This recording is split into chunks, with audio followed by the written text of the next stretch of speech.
भगवान के लिए इंतजार करके तो देखें। जब भगवान की इंतजार में आप बढ़ते हैं, भगवान भी 10 कदम आपके पास बढ़कर आते हैं। ऐसे ही बढ़े थे, एक भक्त थे भगवान के श्री सुदामा जी महाराज, जो भगवान श्री कृष्ण कन्हैया के परम मित्र थे।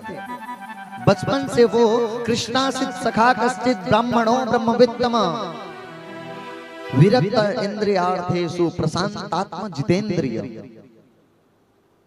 आज आपको एक बात बताऊं, सुदामा के नाम से आप पर हम सब में एक बात फैली है कि सुदामा भिखारी थे। लेकिन आपको बताऊं, सुदामा जी महाराज भिखारी नहीं, गरीब जरूर थे। कृष्णासित सखा कश्चित, भगवान श्री कृष्ण के परम मित्र, ब्राह्मणों ब्रह्मवित्तम, वो ब्रह्म को मानने वाले एक विरक्त ब्राह्मण थे। विरक्त इंद्रियार्थेषु, सुदामा जी महाराज इंद्रियों से विरक्त थे और प्रशांत आत्मा जितेंद्रिय। आज भगवान श्री कृष्ण कन्हैया की सदैव याद में रहते। कुछ लोग सुदामा को दरिद्र कह देते हैं। सुदामा दरिद्र नहीं थे, क्योंकि दरिद्र का परिचय होता है दरिद्र यस्तु असंतुष्टो। जो असंतुष्ट है वो दरिद्र है। लेकिन सुदामा जी महाराज तो प्रसन्न चीज, जितना उन्हें प्राप्त था उतना में प्रसन्न रहने वाले, जो भी उन्हें प्राप्त था इतना में खुश रहते। आप और हम तो शिकायत करने बैठ जाते हैं कि हमारे पास कुछ नहीं है। सुदामा जी महाराज की घर की स्थिति बताऊं, भगवान कृष्ण की भक्ति में अपने आप को जोड़कर रखते। सुदामा जी महाराज की वो स्थिति, जिनके घर में सूर्य की सीधी किरण घर के अंदर आती, जब बारिश का मौसम आता, बारिश आता, सुदामा जी महाराज के घर में पूरे जल भर जाया करते। सुदामा जी महाराज के घर में जो बर्तन थे, एक भी साबुत बर्तन घर में नहीं, सब टूटे फटे बर्तन। और घर की ऐसी स्थिति जहां प्रायः उनके घर में एकादशी हो जाया करती, क्योंकि उनके घर में एकादशी का पारायण करने के लिए, उनके यहाँ भोजन करने के लिए अन्न नहीं रहता। एक समय भोजन करते, मिल जाए तो भोजन, नहीं तो फिर भूखे पेट अपने आप को रखते। एक समय की बात है कि एक साधु जी महाराज उनके घर में मांगने आए थे। कहने लगे कि मुझे कुछ चाहिए नहीं, बस मुझे आप एक गिलास जल दे दीजिए। लेकिन जैसे ही वो जल दिए हैं, आज वो बर्तन टूटे फटे। बात को विचार करते और उस संत जी कहते कि अपने पति को एक बार द्वारिका भेज दो। ये बात सुनकर सुशीला कहती, अरे स्वामी, मैंने सुना है द्वारिकाधीश आपके मित्र हैं। द्वारिकाधीश भगवान आपके मित्र हैं, एक काम क्यों नहीं करते, एक बार जाकर अपने मित्र से मिलकर आते। जैसे ही कहे कि आप जाकर द्वारिकाधीश से मिलकर आते, आज सुदामा जी कहते कि अयम ही परमो लाभो तमो श्लोक दर्शन। मैं तो बड़ा भाग्यशाली अपने आप को मानूंगा कि मैं जाकर द्वारिकाधीश को दर्शन करूं। लेकिन सुशीला, एक विडंबना है मेरे सामने कि गुरु के यहाँ, मित्र के यहाँ, अपनी बहन के यहाँ, अपनी बेटी के यहाँ कभी खाली हाथ नहीं जाना चाहिए।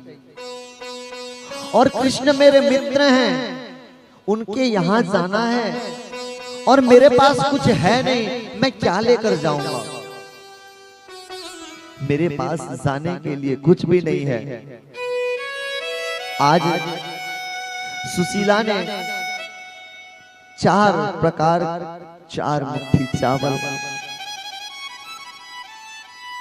को एक फटे हुए कपड़े में बांधती है और मानो इस कपड़े के फटे हुए कपड़े से और ये 4 मुट्ठी चावल अलग अलग डालने से मानो ये संदेश कृष्ण तक भेजना चाहती है कि हे द्वारिकाधीश,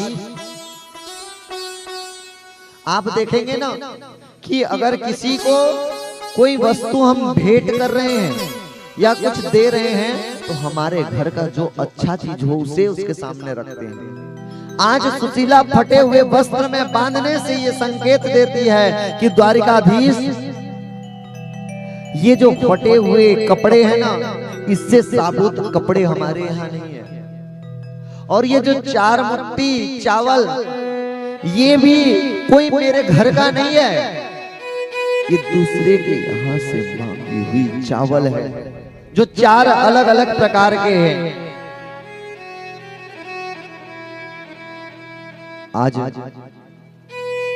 सुदामा जी महाराज 4 प्रकार के अलग अलग चावल को हाथ में लिए हैं और विचार करते हैं कि मैंने तो द्वारिकाधीश के घर को देखा नहीं है, कहां है वो द्वारिकाधीश, कहां रहते हैं,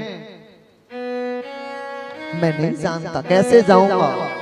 आज सुशीला रो रो कर कहते हैं, स्वामी महाराज आप जाइए, आप द्वारिकाधीश से मिल करके आइए।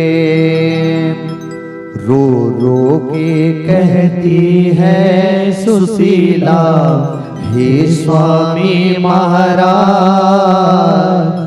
जाओ द्वारिका धाम, ले आओ कुछ दान।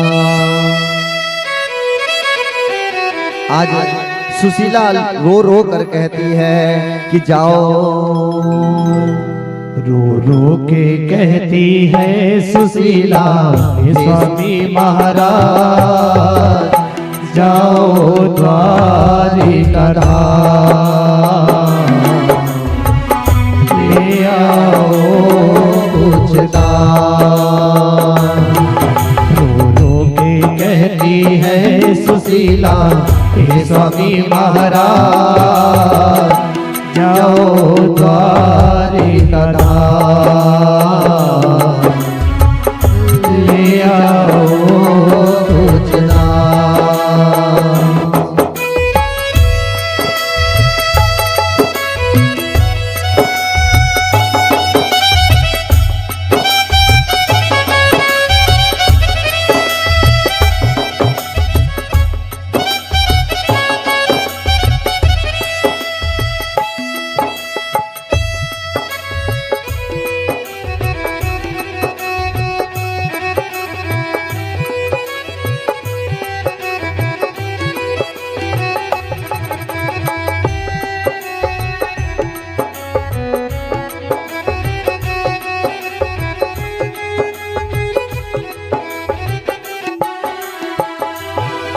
तकदीर भी मेरी ये कैसी खोटी है, तकदीर भी मेरी ये कैसी खोटी है।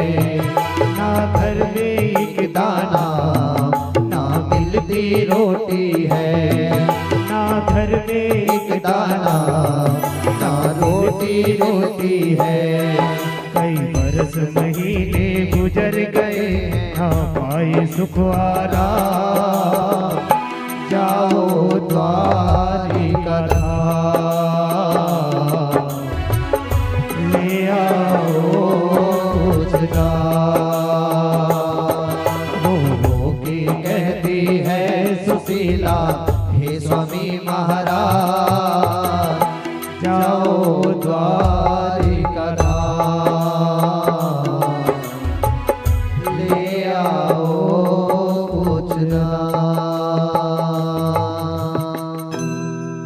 आज रो रो के जब कहने लगी कि जाओ द्वारिका धाम, आज सुदामा जी घर से निकल पड़े हैं। आज घर से सुदामा निकल पड़े हैं वो द्वारिका धाम की ओर। लेकिन सुदामा जी महाराज को यह ज्ञात नहीं कि कहां है द्वारिका का उस धाम, लेकिन फिर भी निकल पड़े हैं। कहीं तो होगा मेरा द्वारिका धाम, क्योंकि विश्वासो फलदायक। आज विश्वास के साथ निकल पड़े हैं और कहते हैं हे श्याम सुंदर, मैंने आपकी इंतजार किया है, मैंने आपके प्रति समर्पण भावना से निकला है। मुझे ये ज्ञात नहीं कि कहां है आपका घर, लेकिन मैं आपकी प्राप्ति के लिए निकल पड़ा हूं, तो आप मुझे अपने स्थान पे जरूर लेकर जाएंगे।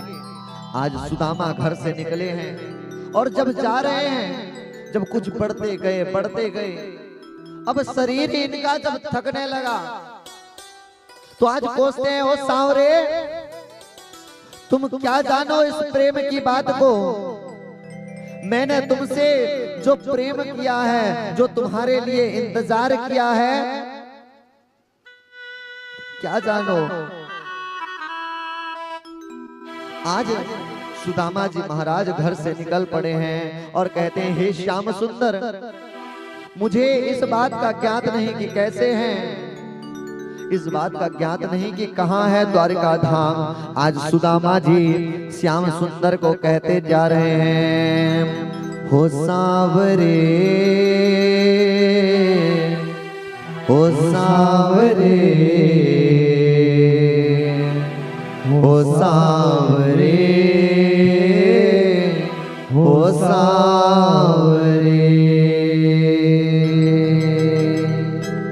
हो सांवरे, हो सांवरे, हो सांवरे, हो सांवरे। बनोगे सुदामा तो जानोगे, बनोगे सुदामा तो ये जानोगे कि कैसा प्यार है मेरा। ओ सांवरे,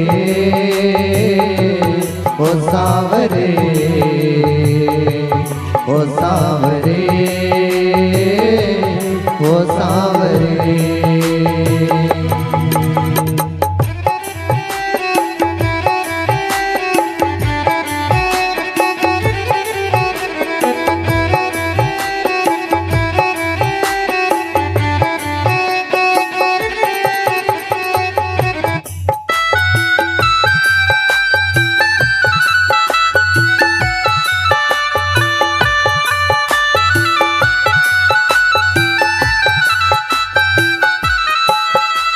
और श्याम सुंदर से कहते हैं सुदामा, हे श्याम सुंदर,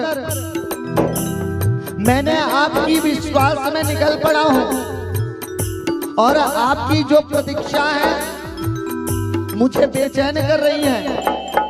मैं तो निकल पड़ा हूं आपकी याद में, लेकिन मुझे ज्ञात नहीं कहां है। ये क्या पीड़ा आपको पाने की मुझे हो रही है। एक बार मेरा इंतजार करोगे तब जानोगे। आज सुदामा जी कहते हैं क्या होती प्रतीक्षा है, क्या पीड़ा होती है, क्या होती परीक्षा है, क्या पीड़ा होती है, कितना जलता है दिल जब आंखें रोती है। क्या होती प्रतीक्षा है, क्या पीड़ा होती है, कितना जलता है दिल जब आंखें रोती है। बहेंगे आंसू तो ये जानोगे, बहेंगे आंसू तो ये जानोगे कि कैसा प्यार है मेरा। हो सांवरे, हो सांवरे, हो सांवरे, सांवरे।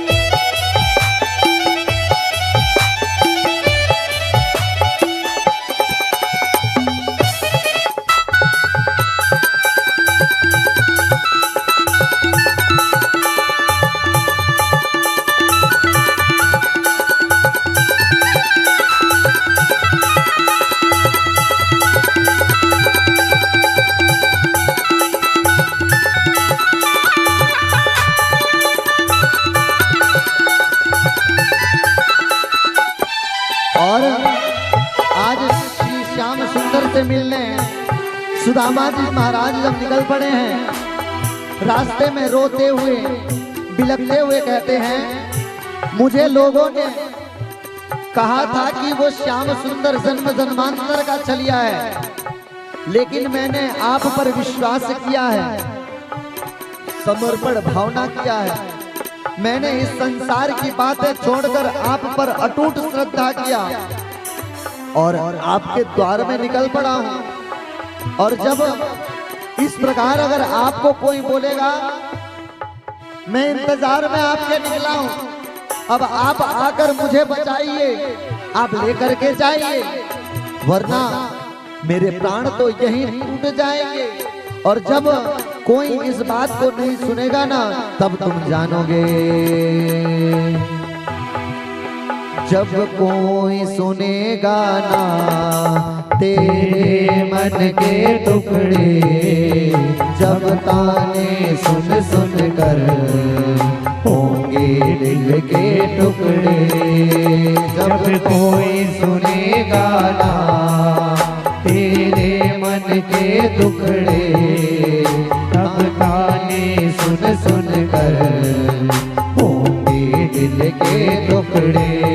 सुनोगे ताने तो ये जानोगे, सुनोगे ताने तो ये जानोगे कि कैसा प्यार है मेरा ओ सांवरे, ओ सांवरे, ओ सांवरे, ओ सांवरे।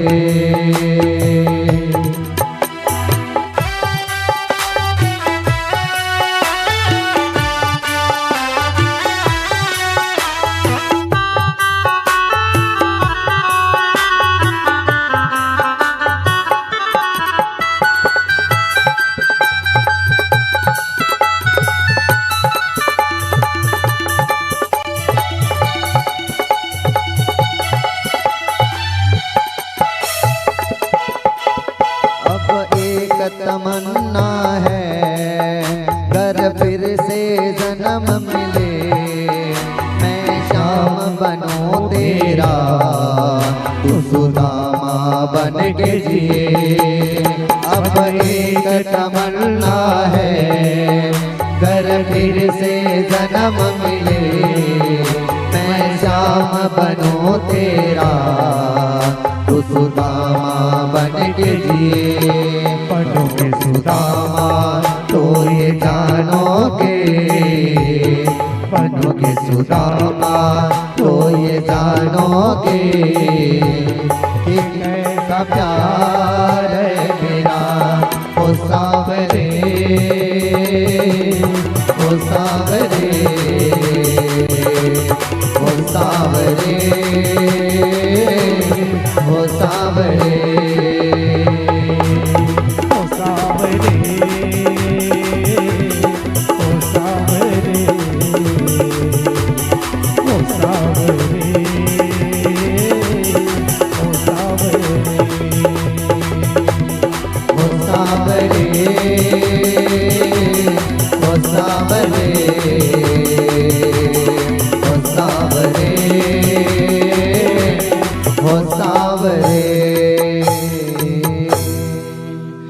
श्याम सुंदर,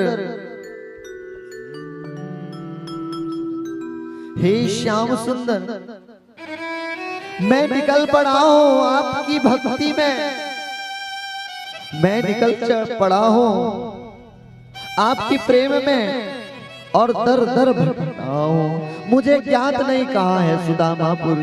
आज सुदामा जी को ज्ञात नहीं है द्वारिका। सुदामा जी जाते जाते एक वृक्ष के नीचे पहुंचे हैं और शरीर की वो हालत हो चुकी थी कि अब एक कदम आगे नहीं बढ़ा जा सकता। एक वृक्ष के नीचे बैठ जाते हैं, कहते हैं श्याम सुंदर, हे द्वारिकाधीश, मुझे ज्ञात नहीं कि कहां है आपकी द्वारिका। मैं तो हार चुका हूं, मेरे में अब सामर्थ्यता नहीं है कि आपके इस धाम को आऊं। अब आप ही ऐसी कुछ कृपा करें कि मैं आपका दीदार कर पाऊं। आज सुदामा जी महाराज मन से हार गए और हार कर उस वृक्ष के नीचे बैठ गए और कहते हैं, श्याम सुंदर, अगर तुम्हें अपने धाम बुलाना है तो आप ही कुछ करें। जब हार कर आज वृक्ष के नीचे बैठे, समय हुआ, जैसे ही प्रातः काल हुआ, इनकी नेत्र खुले। नेत्र खुले तो देखते हैं कुछ लोग विचरण कर रहे हैं। जैसे ही देखे कुछ लोगों को पूछने लगे, अरे भाई बताना जरा द्वारिका पुरी कहां है, द्वारिका धाम कहां है। सुदामा जी से कहने लगे, अरे यही तो सुदामापुरी है, आप जहां बैठे हो ये सुदामापुरी ही है। सुदामा जी विचार करने लगे, इतना पास है सुदामापुरी। सुदामा जी कहने लगे, इतना पास है द्वारिका, अगर इतना पास है मुझे ज्ञात होता तो मैं तो कई बार आपका दीदार करने आ गया होता। मैं आकर कई बार आपका दीदार कर लेता। आज पूछने लगे कि कहां है वो द्वारिकाधीश का महल। अरे ऐसे क्यों कहते हो? वो आकर पूछने लगे, महल तो वो है। अब एक व्यक्ति से पूछते हैं, अरे वो बताओ वो कनुआ का घर कहां है, वो कृष्ण का घर कहां है। और द्वारिकापुरी में कोई कनुआ नाम से जानते नहीं थे। कोई पूछने लगा, कौन कृष्ण कौन कनुआ, किसे से पूछ रहे हो। अरे कहने लगे, अरे यहाँ का जो कृष्ण, जो वो बंसी बजैया, वो रास रचैया। जब कहने लगे, अरे तुम यहाँ के महाराज की बात तो नहीं कर रहे हो। कहने लगे, वो कौन? वो जो वृंदावन वाला, हाँ वो हमारा मित्र है। तो आज वहां के वासी हंसने लगे, अरे ये द्वारिका के महाराज हैं, इनके बारे में ऐसे शब्द, वो इस तीनों लोकों के स्वामी हैं, यहाँ के महाराज हैं। आज सुदामा जी और आगे बढ़े और आगे जाकर के सुदामा जी द्वारिकापुरी के वो द्वार तक पहुंच गए। और जैसे ही द्वार में पहुंचे, जैसे ही द्वार में पहुंचे हैं, आज द्वारपालों ने उन्हें रोक दिया है। द्वारपाल आज उन्हें रोक दिए कि तुम आगे मत जाओ, रुक जाओ। आज सुदामा जी महाराज कहते हैं, अरे द्वारपालों कन्हैया से कह दो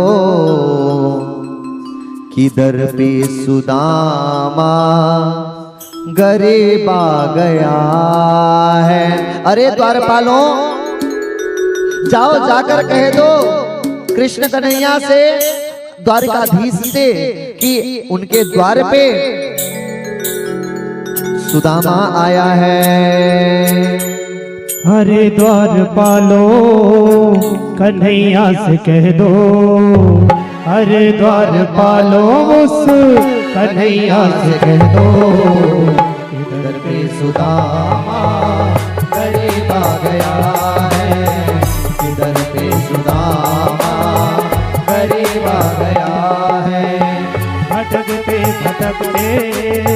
न जाने कहाँ से, भटकते भटकते न जाने कहाँ से, तुम्हारे महल के करीब आ गया है,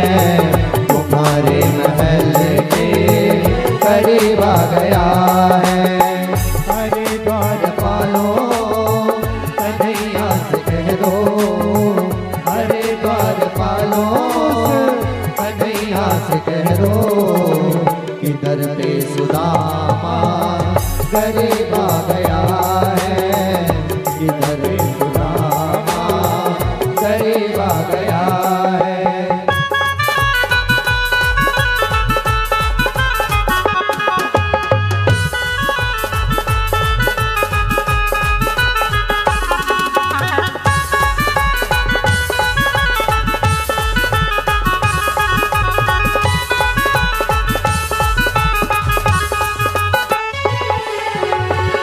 सर पे है पगड़ी न तन पे है जामा, बता दो कन्हैया को नाम है सुदामा, बता दो कन्हैया को नाम है सुदामा।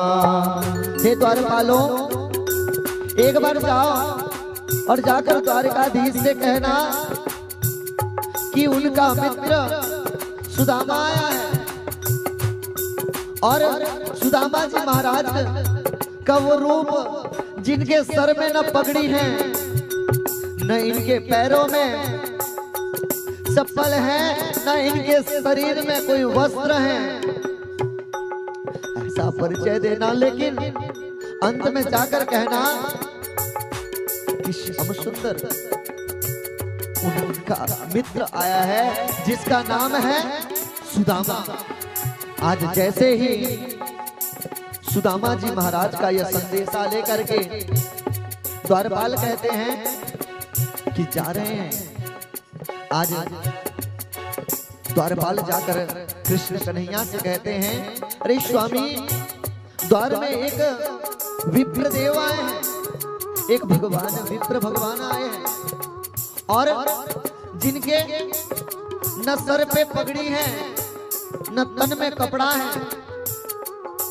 आज इस प्रकार के विचित्र वेश में एक ब्राह्मण देव आए हैं। कृष्ण जी कहते हैं, अरे द्वारपालों, उनका नाम क्या है? कुछ नाम तो दिए होंगे। आज जैसे ही नाम बताते, बताओ बताओ नाम क्या है? आज उनका नाम बताते हैं कि महाराज सुदामा बता रहे थे। आज जैसे ही सुदामा का नाम सुने हैं, आज कृष्ण कन्हैया सुनते ही दौड़े चले आए मोहन, लगाया गले से सुदामा को मोहन, लगाया गले से सुदामा को मोहन। सुनते ही दौड़े चले आए मोहन, लगाया गले से सुदामा को मोहन हो। सुनते ही दौड़े चले आए मोहन, लगाया गले से सुदामा को मोहन, लगाया गले से सुदामा को मोहन। आज सुदामा जी महाराज को जैसे ही नाम सुने कृष्ण कन्हैया दौड़ पड़े।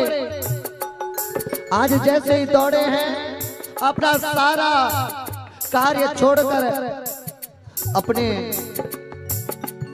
वो पीताम्बर छोड़ दिए, मुख से मुकुट गिर गए हैं। आज उनके मोर पंख फैल गए और दौड़कर जाके इस संसार के सामने कृष्ण कन्हैया ने हृदय से लगा लिया।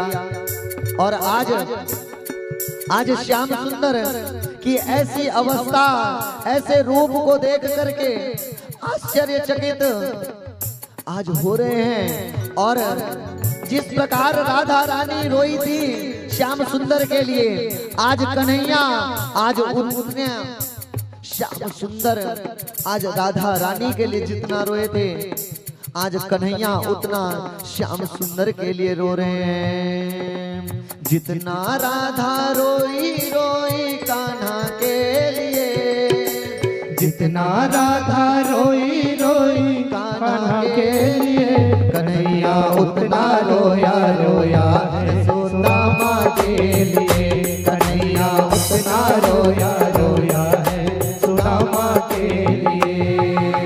जितना राधा रोई रोई, जितना राधा रोई रोई कान्हा के लिए कन्हैया उतना रोया रोया है सुदामा के लिए कन्हैया उतना रोया रोया है सुदामा के लिए।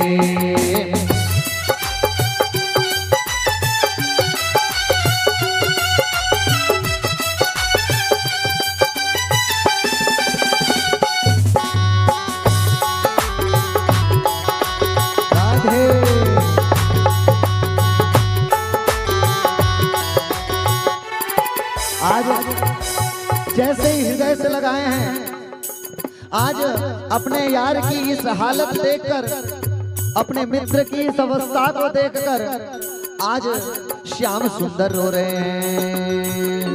यार की हालत देखी उसकी हालत पे रोया, यार की हालत देखी उसकी हालत पे रोया, यार के आगे अपनी शान शौकत पे रोया, यार की हालत अपनी शान शौकत पे रोया। ऐसे तड़पा जैसे समा परवाने के लिए, ऐसे तड़पा जैसे समा परवाने के लिए कन्हैया उतना रोया रोया है सुदामा के लिए, कन्हैया उतना रोया रोया है सुदामा के लिए। जितना राधा रोई रोई कान्हा के लिए, जितना राधा रोई रोई कान्हा के लिए कन्हैया उतना रोया रोया है सुदामा के लिए, कन्हैया उतना रोया रोया है सुदामा के लिए।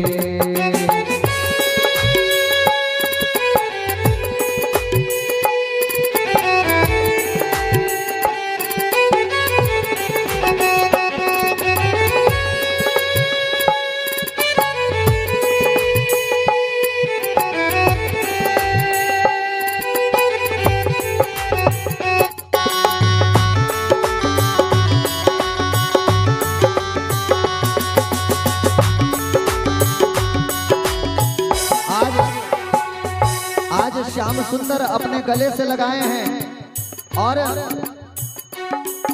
लेकर के आ रहे हैं उस पावन सी महल में, अपने साथ लेकर के आए और अपने महल में जिस सिंहासन में स्वयं बैठते आज द्वारिकाधीश अपने बराबर में बिठाए हैं। और जैसे ही इनके चरण पखारना है, भेजे हैं माँ जगत जननी रुक्मणी से जल लेकर आओ, लेकिन जल लाने से पूर्व भगवान श्याम सुंदर के नेत्रों के जल से आज श्याम सुंदर सुदामा के चरण धो रहे हैं और बराबर में बिठाए हैं। बराबर में अपने सुदामा बैठाए, चरण आंसुओं से श्याम ने धुलाए, हाँ चरण आंसुओं से श्याम ने धुलाए। बराबर में अपने सुदामा बैठाए, चरण आंसुओं से श्याम ने धुलाए, हाँ बराबर में अपने सुदामा बैठाए, चरण आंसुओं से श्याम ने धुलाए, हाँ चरण आंसुओं से श्याम ने धुलाए। ना घबराओ प्यारे जरा तुम सुदामा, न घबराओ प्यारे जरा तुम सुदामा, खुशी का समा तेरे करीब आ गया है, खुशी का समा तेरे करीब आ गया है। अरे बार पालो कन्हैया से कह दो, अरे बार पालो कन्हैया से कह दो, तुम्हारे सुदामा करीब आ गया है, कि घर से सुदामा करीब आ गया है, कि घर से सुदामा करीब आ गया है। आज श्याम सुंदर जैसी अवस्था देखते हैं, श्याम सुंदर के आज नेत्रों से वो अश्रु जल छलक रहे हैं कि क्या अवस्था है मेरे मित्र की। आज अपनी महल के उस राज सिंहासन में बिठाए हैं और नेत्रों से वो अश्रु जल छलक रहे कि मेरे पास इतनी संपत्ति है, मैं यहाँ का राजा हूं, लेकिन मेरे मित्र की ये अवस्था। आज यार को अपने कलेजे से लगा करके वो बचपन के दिन को याद कर रहे हैं कि हम साथ में खेला करते, लेकिन आज देखो कैसे परिस्थिति है। आज सुदामा के पैरों के छाले को देख करके, आज सुदामा के पैर के छाले को देख करके दुख के मारे आज श्याम सुंदर रो रहे हैं। पाव के छाले देखे तो दुख मारे रोया, पाव के छाले देखे तो दुख के मारे रोया, पाव धोने के खातिर खुशी के मारे रोया, पाव धोने के खातिर खुशी के मारे रोया। आंसू थे भरपाई बस हर जाना के लिए, आंसू थे भरपाई बस हर जाने के लिए, कन्हैया उतना रोया रोया है सुदामा के लिए, कन्हैया उतना रोया रोया है सुदामा के लिए। जितना राधा रोई रोई कान्हा के लिए, जितना राधा रोई रोई कान्हा के लिए, कन्हैया उतना रोया रोया है सुदामा के लिए, कन्हैया उतना रोया रोया है सुदामा के लिए, कन्हैया उतना रोया रोया है सुदामा के लिए, कन्हैया उतना रोया रोया है सुदामा के लिए, कन्हैया उतना रोया रोया है सुदामा के लिए, कन्हैया उतना रोया रोया है। जितना राधा रोई रोई कान्हा के लिए, कन्हैया उतना रोया रोया है सुदामा के लिए। आज सुदामा की इस अवस्था को देखकर श्याम सुंदर आज रो पड़े और रुक्मणी से जल लाने को तो कहे हैं, लेकिन श्याम सुंदर के नेत्रों से वो जल जब छलक रहे हैं, उस नेत्रों के जल से श्याम सुंदर ने सुदामा का चरण धोया। और इस धरा में, इस संसार में अगर देखें, पूछते हैं अरे मित्र क्या अवस्था है, और आज लोग कहते हैं कि कृष्ण ने सुदामा को क्या दिया। इस भरी सभा में, इस संसार में तीनों लोकों के स्वामी ने जिसे अपने हृदय में स्थान दे दिया, उससे बढ़कर और क्या होगा। अपने स्वयं के निज कक्ष में लेते हैं और अपने निज कक्ष में ले जाकर के सुदामा से पूछते हैं अरे मित्र इतने क्या अवस्था है आपकी, ये क्या हो गया, इतने दिन से कहां थे, काफी दिनों से हम मुलाकात नहीं हुई। आज पूछते हैं अरे कृष्ण पूछते हैं सुदामा से अरे मित्र आपकी शादी हुई कि नहीं। सुदामा जी महाराज कहते हैं कि मेरी तो शादी हो गई है। अच्छा आपकी शादी हो गई है तो बताओ हमारे भाभी जो है हमारे लिए कुछ भेजी है कि नहीं, भाभी कैसी हैं, भाभी ने हमारे लिए क्या भेजा है।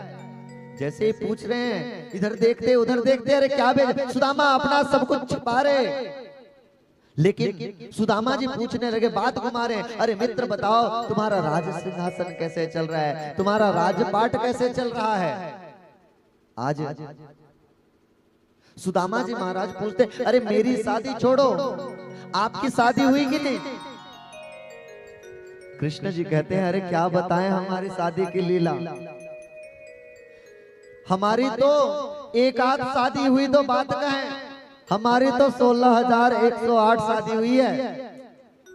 तो कहां है हमारी भाभियां, भाभियों से मिलाओ तो। आज कृष्ण जी कहते हैं, अरे भाभी देखोगे ये जितने 16,108 दिख रहे सब तुम्हारे भाभी हैं। आज एक एक करके 16,108 क्रम से आते हैं। एक दो अब पहले आकर प्रणाम जब रुक्मणी करती है कि प्रणाम के सुदामा जी महाराज ने आज उन्हें से भेंट हुई। जब दूसरा सत्यभामा जाम्बवती एक एक करके आते हैं, एक एक करके आकर आशीर्वाद लेने, सुदामा जी कहते हैं और कितने बचे हैं, अभी तो शुरुआत है, बड़ी लंबी लाइन है 16,108 की। सुदामा जी कहते हैं ये सबको बुलाने से अच्छा है आप सबका प्रतिनिधित्व करके आप ही कर ले। आज श्री कृष्ण कन्हैया कि इस प्रकार जैसे ही प्रेम में थे, साथ ही कृष्ण कन्हैया विचार करने लगे, अरे बात ये छोड़ो, आप बताओ हमारी भाभी ने क्या भेजा है, हमारी भाभी ने कुछ तो भेजा होगा। आज सुदामा जी महाराज संकोच कर रहे हैं, अरे कुछ नहीं भेजा है, अरे कुछ नहीं, हाथ से अपनी छिपाते हैं कि आप कुछ नहीं। अरे बताओ तो कृष्ण आपका भोजन होता है कि नहीं, आपका कैसे है, आप कहां कहां घूमते हैं, क्या करते हैं, बात टाल रहे हैं। कृष्ण जी भी जिद पर पड़ गए कि भाभी क्या भेजी है, आप क्या छुपा रहे हैं। आज सुदामा छुपा रहे हैं बार बार, लेकिन अंत में कृष्ण कन्हैया ने जैसे ही छीन लिया कि भाभी क्या भेजी है, वो पोटली को आज जैसे ही देखे, आज पोटली को जैसे ही खोल के देखे, पोटली में जैसे ही वो चावल को देखे, आज कृष्ण कन्हैया विचार करते ये पोटली की चावल भगवान उसे स्वीकार किए। और आज कृष्ण कन्हैया ने पहली मुट्ठी अपने मुख में लेकर के स्वर्ग की संपत्ति का सुख दिया, दूसरी मुट्ठी जब मुख में लिए हैं और एक छत्र सम्राट का सुख दिए, तीसरी मुट्ठी खा जैसे ही खाने वाले थे, रुक्मणी ने रोक दिया, अरे प्रभु आप सब कुछ दे देंगे क्या, आज सब कुछ दे देंगे क्या। अब रोक देती है, कहते हैं कि आज सुदामा अपना सर्वस्व लेकर के आते हैं, तो मैं समर्पण भावना से उनके लिए अपने आप को न्यौछावर कर देता हूं। किसी ने अगर भगवत प्राप्ति के लिए समर्पण भावना रखी है तो मैं उसके लिए अपने आप को न्यौछावर कर देता हूं। आज सुदामा जी महाराज जब कुछ समय होता है तब सुदामा जी महाराज कहते हैं, अरे मित्र अब समय हो गया, अब मुझे जाने दो। कृष्ण जी कहते हैं, अरे रुको तो, अभी देखो हमारे इस राजपाट में सर्वस्व, आपको मैं द्वारकापुरी घुमा करके तो देखो। लेकिन सुदामा जी महाराज कहते हैं कि अब मुझे जाने का समय हो गया, अब मुझे जाना होगा, आपकी भाभी मेरा इंतजार कर रही होगी, मुझे जाना है। आज कृष्ण जी कहते हैं जो पीतांबर कृष्ण ने सुदामा को दिया था, आज कहते हैं इसे छोड़कर जाओ। सुदामा जी महाराज विचार कर रहे हैं कि पहले तो सब कुछ दिए, अब जाते समय कहते हैं ये पीतांबर भी मुझे देकर जाओ। आज विचार कर रहे हैं, लेकिन सुदामा जी महाराज का जब समय हुआ जाने का, आज सुदामा जी महाराज अपने स्थान से खड़े हुए हैं और अपने स्थान की ओर जाते हैं, अपने घर की ओर जैसे ही निकल रहे हैं। आज जैसे ही सुदामा जी महाराज निकल रहे हैं, आज इनके जाने को देखकर कृष्ण कन्हैया विचार करते हैं कि हमारे मित्र की ऐसी अवस्था, इसे आज सर्वस्व का सुख देंगे। आज सुदामा जी जैसे ही जाने लगे, आज कृष्ण कन्हैया जितना उनके आने से रोए थे, आज उनके जाने पर भी उतना ही रोने लगे। उसके आने पे रोया, उसके जाने पे रोया, हो के गद गद चावल के दाने दाने पे रोया। उसके आने पे रोया, उसके जाने पे रोया, हो के गद गद चावल के दाने दाने पे रोया। बनवारी वो रोया बस याराना के लिए, बनवारी हो रोया बस याराना के लिए। कन्हैया उतना रोया रोया है सुदामा के लिए। कन्हैया उतना रोया रोया है सुदामा के लिए। जितना राधा रोई रोई कान्हा के लिए, जितना राधा रोई रोई कान्हा के लिए। कन्हैया उतना रोया रोया है सुदामा के लिए। कन्हैया उतना रोया रोया है सुदामा के। आज जितना सुदामा जी प्रेम से आए थे, जब विश्वास से आए थे और जा रहे हैं अपनी पुरी की ओर, अपने ग्राम की ओर। आज सुदामा जी महाराज जैसे ही अपने गांव को पहुंचे हैं, वहां देख रहे हैं कि कुछ अलग ही दृश्य। जहां एक छोटी छोटी सी झोपड़ियां रहा करती, वहां जैसे ही जाकर देखते हैं वहां बड़ी बड़ी महले खड़े हैं, बड़ी बड़ी घर बने हुए हैं। आज जिस सुदामा जी जो टूटी फटी सी झोपड़ी में रहते थे, आज जैसे ही कृष्ण के प्रेम की प्राप्ति किए हैं, कृष्ण ने जैसे ही इस संसार के सामने अपने हृदय से लगा लिया है, आज संसार की सर्वस्व सुख आज सुदामा को प्राप्त हुई।